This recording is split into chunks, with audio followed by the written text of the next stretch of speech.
Well, I think we've pretty thoroughly covered what happened in this last season. So then all that's left to do before we move on to some true off-season things like the 101s that I've promised and some other fun things that I have planned is to take a quick look at what we expect to happen for the Kraken in this off-season. And I say quick look because honestly, I don't know that this is going to be a particularly busy off-season for the newly extended GM Ron Francis and this team. Which, as far as that's concerned, a well-earned extension for Francis, as he's going to be with the team now for a few more years, and based on how things have gone so far,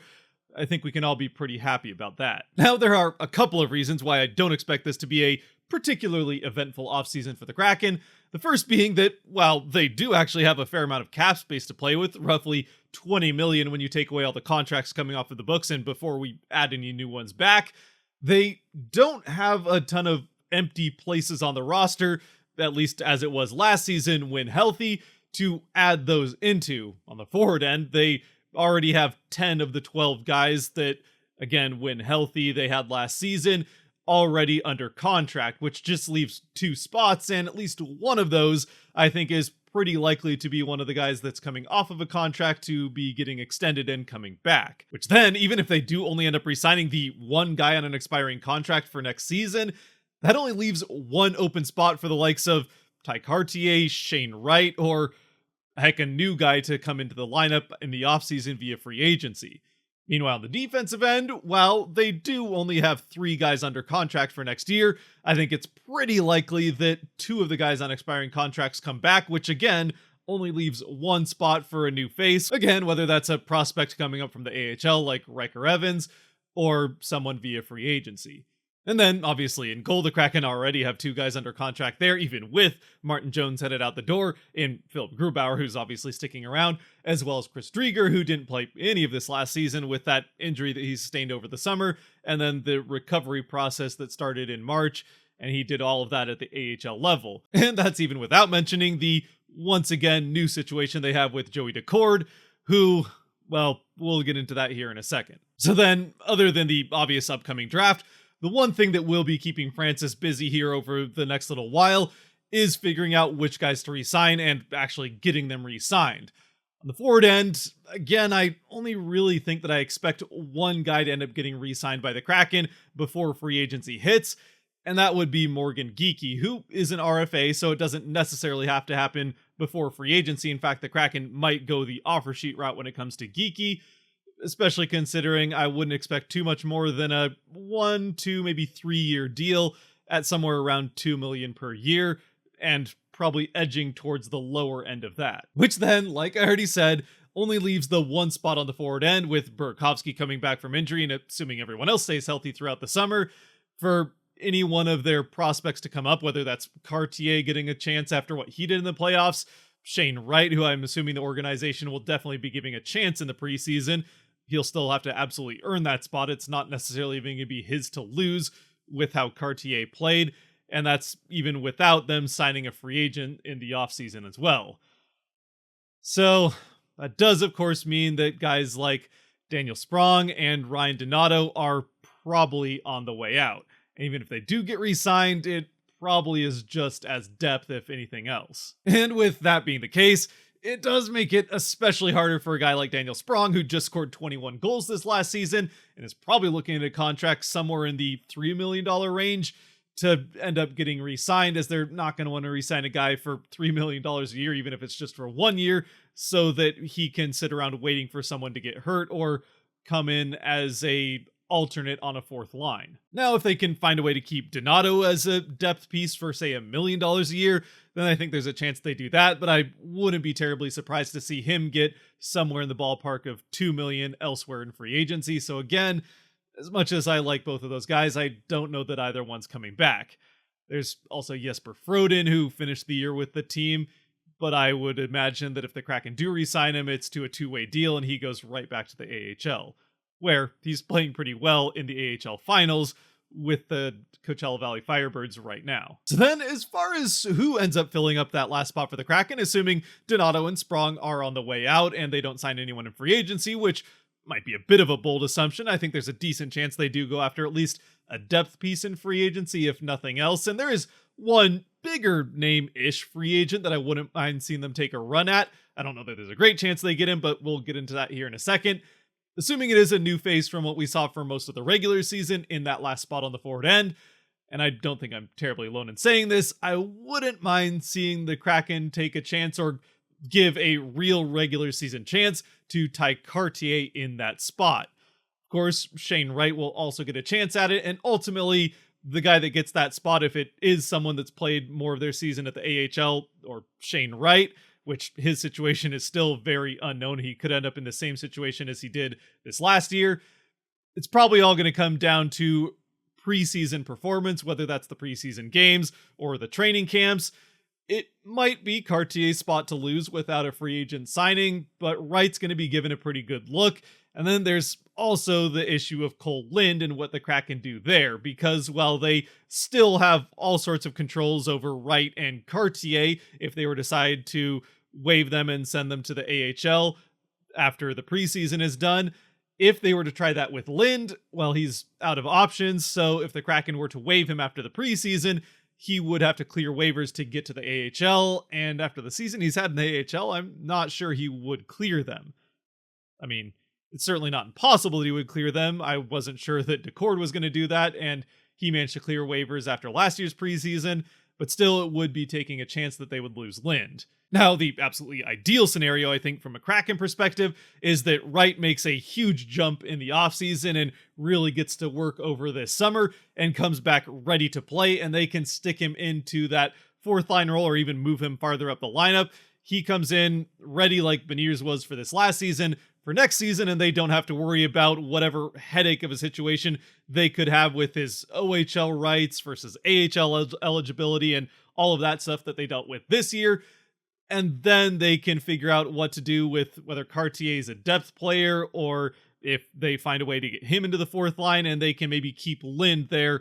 as one of their depth forwards if somebody does end up going down, and they don't have to worry about waiving him and going through that whole waiver process. Moving on then to the defensive end, where I think earlier I said that the Kraken only have 3 guys from last year's team under contract for this next season. They do actually have a 4th, with the 3 obvious ones being Larson, Alexiak, and Schultz. I did for a minute there forget that they also have Jacob Magna, who they picked up via trade from San Jose halfway through the season for a 4th round pick.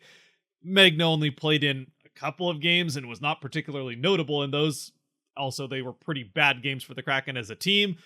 But I don't necessarily think that even if they do sign 2 of the 3 guys that they could end up re-signing here in the offseason, actually 4 guys that they have coming off of contracts here on the defensive end, I don't know that Magna has a spot necessarily in the starting lineup, because in an ideal world, I think they would like to see Riker Evans get a chance at the NHL, assuming he's ready, and that will again probably come down to preseason performance. As far as who ends up getting re-signed and not re-signed, there are 2 guys that I think have a very good chance, if not basically guaranteed, to get re-signed by the Kraken here, which then just leaves that 1 empty spot with the 3 guys already under contract, and Magna, again, probably a depth player for the Kraken. The obvious one, and the big ticket one for Ron Francis here in the early part of the offseason, is Vince Dunn. Now, for Vince Dunn, as I said throughout the season, and especially in that midseason video, it looked like partway through and even most of the way through the season, he was going to be playing his way into a potentially $7.5 to $8 million contract for up to 8 years. But with a bit of a petering out towards the end of the season and a postseason that, while it wasn't bad necessarily, certainly wasn't worthy of an $8 million defenseman, or even what he had done in the regular season for that matter, I think somewhere more in the range of $6.5 to $7 million is what we're looking at for Dunn, and probably somewhere between 6 to maybe even still 8 years. Of course, it certainly also doesn't help Dunn that when we were thinking about that potential of $8 million per year AAV midway through the season, that was back when we thought the salary cap was going to be going up a lot more than it seems like it's going to, or actually we know it's going to, at least for 1 year anyway. So that is going to make the negotiating for more money for players a little bit more difficult in this offseason. And who knows, with my luck with these things, sometimes we very well may see a Dunn contract extension as I'm uploading this video or right after it gets uploaded. But at least for right now, we don't know what the deal is with him. And for what it's worth, the Kraken don't necessarily have to worry about getting it done right away before free agency, as Dunn is an RFA, which at least gives them a little bit longer to extend potential negotiations between the team and Dunn, as they can at least extend him a qualifying offer that probably won't be to what he'll actually end up getting signed for, but at least keeps time for the team to keep those talks going. And I suppose with a qualifying offer, there's also the option of having it go to arbitration if they can't get a different contract done, and then Dunn sticking around with the Kraken after whatever the arbitrator decides he should get paid. That's probably the least likely scenario of any for Dunn, so I wouldn't worry about that too much. But again, with him being an RFA, it does give the Kraken more options to extend conversations if they need to. The other guy that the Kraken, I think, probably will keep on the defensive end is also an RFA, and that would be Will Borgen, who could end up seeing a qualifying offer and could end up getting signed to that qualifying offer. Like Geeky, I don't know that it's going to be a particularly long-term deal. I could see something more like 3 or 4 years for Borgen, but I wouldn't be surprised if it was 1 or 2. And again, somewhere in the ballpark of $2 million per year, but probably leaning towards the lower end of that, maybe somewhere like 1.75. That, of course, then leaves the question of what the Kraken decide to do with also RFA Cale Fleury and UFA Carson Soucy. Now, for Soucy, I do think it's much more likely than not that we've seen the last of Soucy in a Kraken jersey, at least for now anyway. I suppose there's always the option that he could come back later, but I wouldn't expect it. For Soucy, it was a great first season, but this last season just wasn't his best by any means. He actually had a pretty decent postseason, not a very good regular season. And I feel like for the Kraken, with some options of what else they can do defensively, obviously Jacob Magna, as well as they could end up re-signing Cale Fleury, and then Riker Evans probably ready sooner than not, whether that's this next year or the year after. I just don't know that Soucy is part of the future of this team, so he is probably gone, especially considering he is a UFA, so they don't have that extra option of extending the qualifying offer and trying to get him for cheap. Meanwhile, Cale Fleury, I could see them going the qualifying offer route and trying to get him to stick around as depth again, but I think for Fleury's sake, he's probably ready for an actual chance in the NHL, and I just don't know that the Kraken are really in a spot depth-wise where that's likely to happen with them. So yeah, in the end with Fleury, I could really see it going either way. Maybe a bit of a 50-50 scenario, even leaning a little bit 60-40 that he doesn't end up coming back. But I could see the Kraken extending him a qualifying offer and trying to keep him around as a depth player, or heck, if they can't add anyone else, I wouldn't be terribly surprised to see him end up getting a chance in that last defensive spot for the Kraken over Magna, especially considering he has more of a future than Magna probably does. But even that, I don't know that I would really expect with a team that's looking to make the playoffs again. So for Fleury, probably the best thing for him and the team is that he goes and tries to start a career somewhere else. So one more time, when it comes to the forward and defensive ends for the Kraken, after the guys that I think are likely to get re-signed and not re-signed for this team, based on players that played most of the season, or at least a good chunk of last year for the team, there's only one open spot on each of the forward and defensive ends for new guys to fill in, whether that's prospects, and the Kraken have plenty of prospects to fill in those spots, or potential free agency signings. Again, as far as prospects are concerned, there's Riker Evans, who could fill on the defensive end if he's ready, and that's assuming that they don't decide to have Magna fill in that spot more full-time, as well as Cale Fleury, who could end up filling that spot as well, as he pretty much rode the bench for the entire season for the Kraken. And then on the forward end, again, there's that whole situation of whether or not Wright's ready. Ty Cartier obviously proved that he should be given a good look, as well as Cole Lind, who's also probably deserving based on what he's done at the AHL level over this season and his waiver situation. And then in goal, like I alluded to earlier, the Kraken do have a little bit of a situation to deal with here in the next month before free agency hits. And that's because, well, they do still have 2 guys under contract, even with Jones leaving to free agency, and he's the most obvious free agent that the Kraken won't be re-signing from last year's team. They still have Grubauer, who's the lock-in obvious starter for next year, as well as Chris Drieger, who played no games with the Kraken last year with that injury and then recovery at the AHL level, but he is still on contract for $3.5 million for this one more season. And that leaves Joey Decord, who after a second in a row fantastic season at the AHL level, although the Kraken were able to sneak him through waivers at the start of last season, and I wasn't particularly convinced they were going to be able to do that, but they did. They got him through waivers. Now he's had 2 straight great years at the AHL level and is now the lead goaltender that could very well end up winning the Calder Cup with the Coachella Valley Firebirds, which also is going to help draw some attention, especially with the shutout that he had in game 1 of those finals. Go Firebirds. There's also the fact that although normally he would be an RFA because of a Group 6 rule, which I'm not going to get into the nitty-gritty of, basically the important part is that means he's actually a UFA for this upcoming free agency period. So for the Kraken,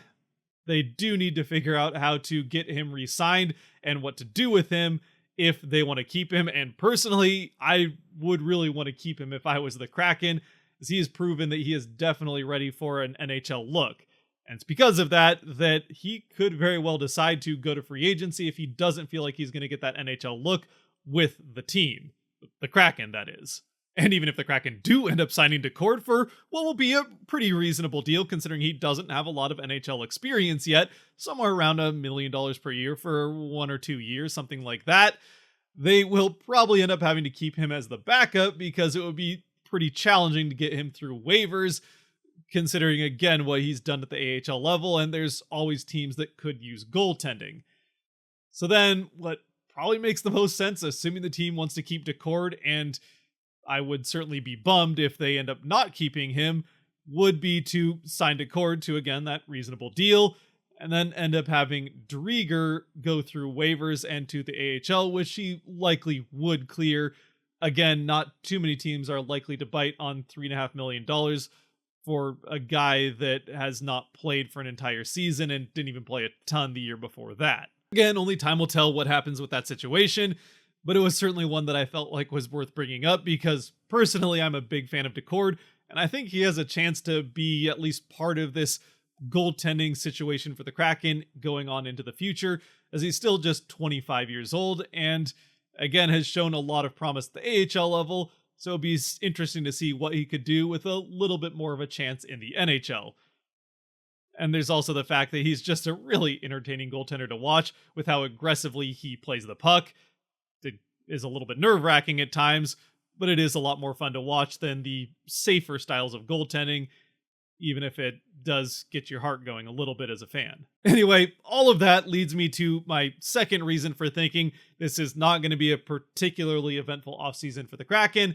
and that's because this is not the best free agent class that the Kraken will have to pick from for those limited spots that they have to fill, which I guess in that way, maybe it's a good thing the Kraken don't have that many spots to fill and have some prospects to fill them, because there just aren't very many free agents out there that the Kraken can look at to try and improve this team from last year going into this next season. I mean, yes, if you go and look at a list, there are still technically some guys that are free agents to be that don't have contracts for next season yet, like Timo Meier, Alex DeBrincat, Pierre-Luc Dubois, Trevor Zegras, but none of those guys are going to be available for the Kraken. The only one that's probably on the move of that group is Pierre-Luc Dubois, and he seems to have his destinations picked out and still is probably going to end up via trade because he is an RFA with the Jets at the moment. So then outside of those guys that are likely staying with the teams that they're with, or at least don't have a chance of coming to Seattle, there's really no other particularly big names other than like Patrick Kane, who's probably going to get paid more than what he'll produce wherever he goes. So I don't know the Kraken are going to be terribly interested in him. And outside of that, it's a bunch of middle six forwards and middle pair defense. So really just not any big ticket players that the Kraken can weaponize, if you will, that cap space that they'll have to go after a big name player and get a superstar to add to this forward group and try and get better via free agency like they did this last offseason. I wouldn't say they necessarily got a superstar in this last offseason, but they did improve the forward end from what they had last year with the additions of Burakovsky and Bjorkstrand. Bjorkstrand obviously via trade, so there's still the option the Kraken could make a trade, and that way you could, I suppose, end up with a superstar with teams like especially Toronto potentially selling off a couple of superstars and mixing things up there. Again, I don't know that the Kraken necessarily have what teams that might be willing to trade a superstar are looking for in return, which would make that difficult. Basically, what I'm trying to say is that via free agency or trade, I don't know that we should be expecting the Kraken to necessarily get that much better as a team, especially considering the lack of spots they have available, and they'd have to trade out a guy like Wemberg in order to make a spot for a guy to come in via trade. But I'm not going to waste a bunch of time talking about potential trades the Kraken could make, as each one would be less likely than the last. And ultimately, it would probably just be a waste of time, as there's no trade that I think even has a 10% chance of happening that I could think of. Obviously, there's still a chance a trade could happen, but predicting trades is basically impossible without sources, which I just don't have, at least right now anyway. When it comes to free agency, then, I did mention there is one guy in this free agency class that I would like to see the Kraken take a run at. I don't know that they're terribly likely to get him, as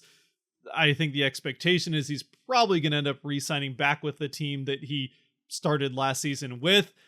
that being Ryan O'Reilly, who finished the season with the Maple Leafs after being traded from the Blues, and it sounds pretty unlikely he's headed back to Toronto, which then is making most people think that he'll be right back with the team that he won a cup with. However, he would be a pretty good fit for a team like the Kraken in two key aspects. One, he is very much the net front type of presence that the Kraken could really use more of on the forward end, even with the amount of goal production the Kraken were able to get this last season offensively. They did a lot of that without a particularly strong presence in front of the net for a large chunk of it. Certainly compared to league average, they had that cold spot in front of the net when it came to shooting attempts and even finishing as far as that's concerned. So net front presence is certainly something the Kraken could use, especially on the power play, which Ryan O'Reilly provides. But even more than that, what he provides that the Kraken absolutely need to find a way to get figured out is a guy that has a track record of being very good in the faceoff circle, where he's been 55% or better for 5 or 6 seasons in a row now. Nope, even better than that, 8 seasons in a row, where he's been actually pretty healthily above 55% in the faceoff circle for each of the last 8 seasons, including a few years ago being up at 60%. So if the Kraken did want to use some of that cap space that they'll have available to them, even after they get Dunn, Borgen, and Geekie re-signed, they'll still have a good chunk left, somewhere probably in the ballpark of, let's say, 8 to 10 million. Well, they could definitely throw a chunk of that at Ryan O'Reilly and try and convince him to come to Seattle to help solve some of the problems that they had, either offensively or just in general when it came to winning faceoffs. Not to mention the fact that, at least in St. Louis anyway, he was very well liked within the locker room and definitely a leader in that locker room, which is something that does make a difference when it comes to who Ron Francis has been willing to bring in to be a part of this Kraken team. And as for the defensive end, there are actually a couple of options of guys that I could maybe see the Kraken going after for that spot on the left side of the defensive end, if they feel like Riker Evans or Cale Fleury aren't necessarily the option they want, and they don't want to go with Magna as a full-time option. There's Dmitry Orlov that they could go for if Boston doesn't re-sign him before free agency hits,